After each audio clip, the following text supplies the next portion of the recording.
Electrophoresis के बाद southern blotting का प्रोसेस को जब हम लेके चलना चाहते हैं तो उसमें सबसे पहला step transfer of DNA from gel to the solid support या मेम्ब्रेन के ऊपर आता है।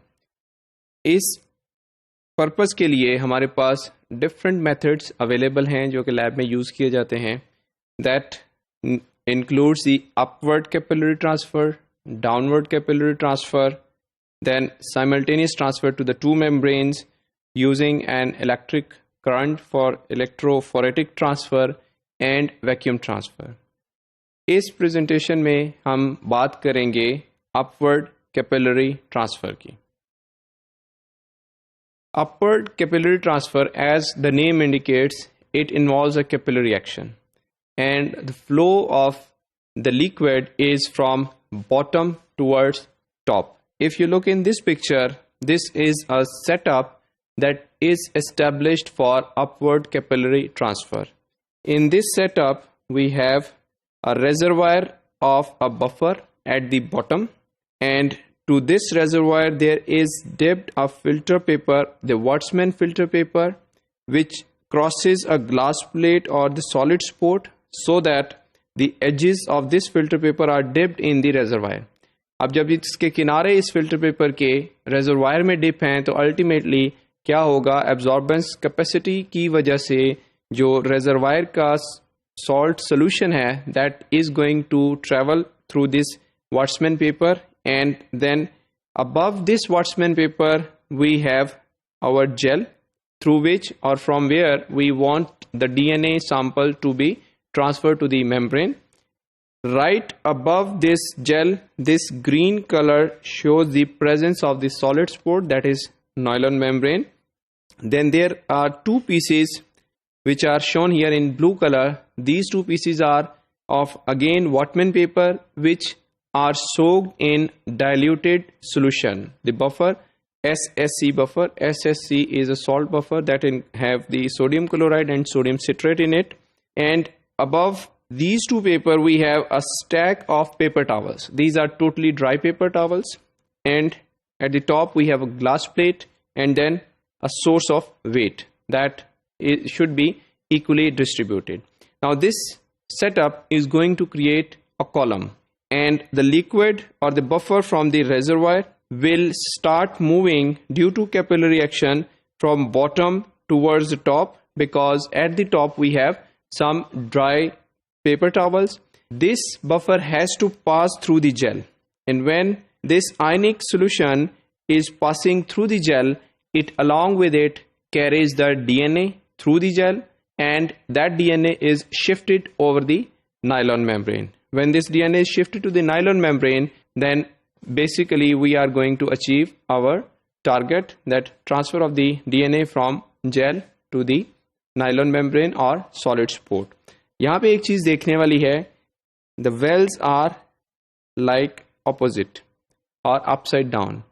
अगर आपको याद हो, हमने बात की थी हॉरिजॉन्टल जेल इलेक्ट्रोफोरेसिस की, जिसमें सैंपल हम टॉप से लोड करते थे और सैंपल डीएनए का जो है वो वेल में बैठ जाता था. It means the DNA is more close towards the bottom. So if we want to take the DNA sample out from the gel, we should put the gel upside down so that the DNA should be near to this top, and then we can place our nylon membrane over it. The principle in this case is capillary action. As I just mentioned, the concentrated solution starts moving through the gel towards the tower, upside the tower, and taking along the DNA with it. Now the question comes, the rate of DNA transfer. How much time it will take to transfer the DNA from the gel to the membrane? It depends on the size of the fragment, and it depends on the agarose concentration.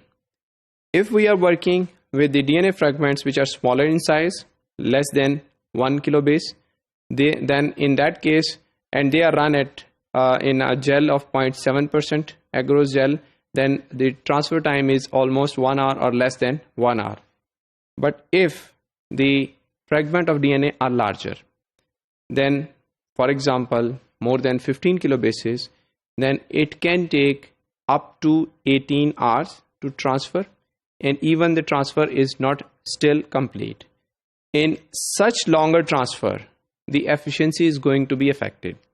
For the reason, when the buffer from the reservoir moves up through the gel, it not only takes along with the DNA, but DNA के अलावा जो jail का liquid portion है उसको भी साथ में shift कर दिया जाता है. अल्टीमेटली जो आपकी सेमी सॉलिड जेल होती है अगर उसकी, उसमें कुछ रबर टाइप का एक टेक्सचर आ जाता है.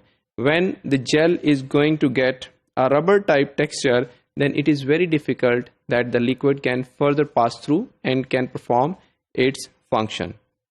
So in that case, we have to find out some alternatives. Either break down the longer segments into the smaller segment, or we have to proceed further with little amounts of DNA transferred on the membrane. So the solution of this problem is that when we are doing the electrophoresis, the DNA which is found in the gel, it can be treated with an acid and a base. That is going to cause acid-base hydrolysis. Treatment of that DNA which is in the gel with a weak acid is going to cause depurination. From random places, the purines are going to be removed. Ultimately, what is going to happen that when we are going to treat it with a strong base, from all those points where the depurination has been done, the DNA is going to break down. Like if you look at this drawing, treatment of DNA by weak acid is going to depurinate at this point. Then treatment with strong bases is going to cleave this DNA into 3 segments. And in this case, we can proceed further, and these small fragments can easily be transferred to the solid sport. The fragments which are around 1 kilobase in length, they are efficiently transferred from the gel to the solid sport, and their efficiency is much better as compared to the long sized DNA molecules.